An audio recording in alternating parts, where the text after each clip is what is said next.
Howdy folks, and welcome back to ARK University. I am Professor Bowden Maddox with my assistant Astrid Maddox here to show you all about supply drops, or beacons as they're referred to. You can see them popping all around the island like you see in front of you here, where a big sparkly lightning cloud with something dropping out of it. You'll see one over there as well. You'll see one further in the back there, and these are all different colors. The white or prismatic or rainbow ones, like the one you see in front of me here, and the one you see to the left, and the one in the back is actually a green one. The white prismatic ones require a level 3 character to access. You can't access them as soon as you spawn. You need to level up a couple of times.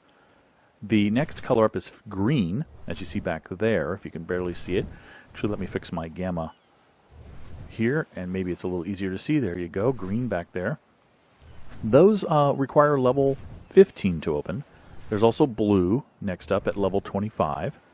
And then there's purple at level 35, and yellow at level 45, and red at level 60. Now, of course, each increasing color of the supply drop produces better and better stuff, basically. More appropriate stuff, too, for your level. White is going to be mostly survival things. Things you'll need at the beginning to survive, to start building, and that sort of thing. So let's go investigate one of these beacons, and I'll show you how they work. Okay, as the beacon lands, you're not going to be able to access it right away. It takes a few seconds for it to be able to access, and then it says access inventory. So you hit whatever your key is to access something else's inventory. F is usually the default key. And as you can see, this is mostly basic survival equipment. A bed, a blueprint, which is what you can get from drops that will let you build a bed.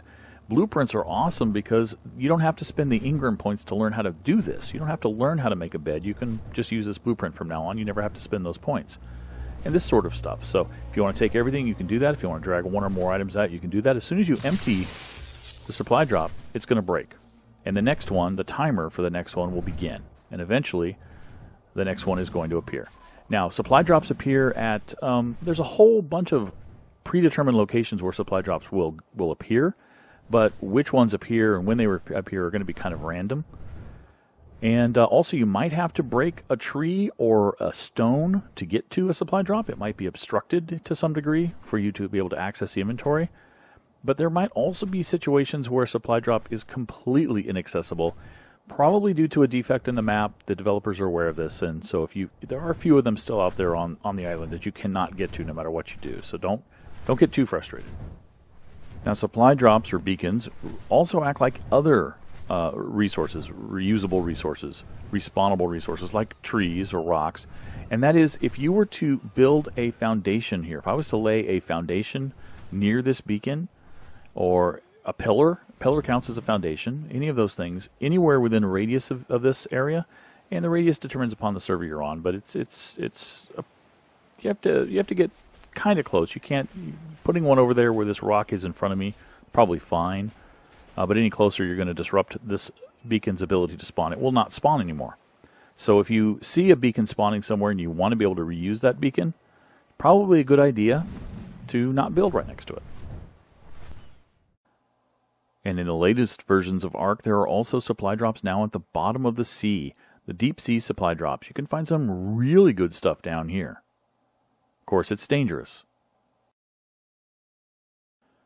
In addition to the supply drops that happen on top of the island, there's also supply drops inside caves, and we'll have a whole episode on caves later.